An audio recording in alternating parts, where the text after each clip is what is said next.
आता नाशिकमधून एक मोठी बातमी आहे। नाशिकमध्ये मराठा आंदोलकांचा सरकार विरोधात संताप पाहायला मिळतोय।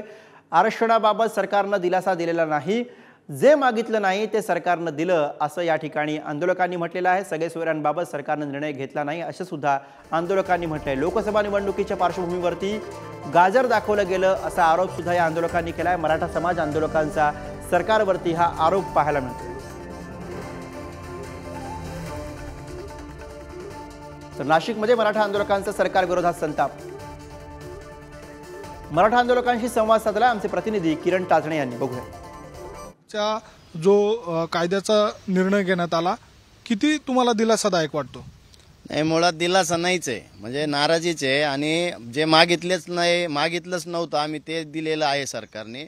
आणि आमचं जे आता प्रमुख मागणी होती सगळे सोयऱ्यांची जी अधिसूचना आहे त्याचा कायदा करावा आणि ते ज्या नोंदी मिळत आहेत त्याच्या अनुषंगाने ते आरक्षण होतं। परंतु आता यांनी 10% जे गाजर दिलेलं आहे त्याच्यामुळे समाजामध्ये काही लोकांमध्ये निराश झाला आहे। काही लोक खुश झालेले पण त्यांना त्याच्या आतल्या भानगडी माहिती नाही। याचं कारण असं आहे का याच्यापूर्वी 2 वेळेला आरक्षण दिलं आणि ते टिकलेलं नाही। आता हे तिसऱ्यांदा दिलेलं आरक्षण टिकेलच याची काही शाश्वती नाही। मराठा समाजाला का मूर्ख समजतात का? आणि कोणाच्या पोटात दुखतं हे आम्हाला सगळं माहिती आहे। परंतु विषय असा आहे की मराठा समाज बांधवांना एकच विनंती आहे की जी काही भूमिका घ्यायची शांत डोक्याने घ्यायची आहे। कारण गंमत अशी यांना फक्त संभ्रम निर्माण करायचा आहे आणि येणाऱ्या लोकसभेच्या निवडणुका फक्त पार पाडायच्या याच्यासाठी दिलेले हे लॉलीपॉप आहे। लॉलीपॉपने गाजर आहे, कारण हे गाजर सम्राटांचं सरकार आहे।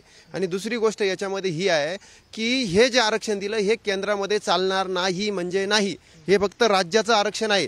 ज्याप्रमाणे आता खंबाले साहेब बोलले का आता जरांगे साहेबांनी या ठिकाणी उपोषण न करता आता पुन्हाच्या एकदा रस्त्यावर उतरून सरकारला मुंबईत जाऊन जा विचारावा अशी समस्त मराठा समाजाची एक भावना तयार झालेली आहे। कारण आता किती दिवस तो माणूस आहे, शेवटी त्या माणसाला काही लिमिट आहे की नाही।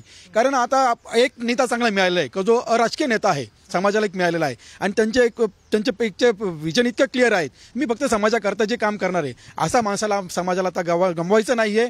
त्यांच्या माध्यमातून त्यांच्या नेतृत्वाच्या माध्यमातून आम्ही समाज त्यांच्या पाठीशी खंबीरपणे उभं राहून त्यांना आता आमची विनंती कसं आता जरांगे साहेब कुठल्याही प्रकारचं उपोषण करायचं नाही, आता थेट मंत्रालयात जाऊन मुंबईत जाऊन सरकारला जाब विचारायचा। एकूणच आपण बघतो की कालच्या दिवशी मुख्यमंत्र्यांनी ज्याबाबतचं वक्तव्य केलं त्या सगळ्या संदर्भामध्ये या मराठा समाजाच्या आंदोलकांकडनं संताप व्यक्त केला जातोय।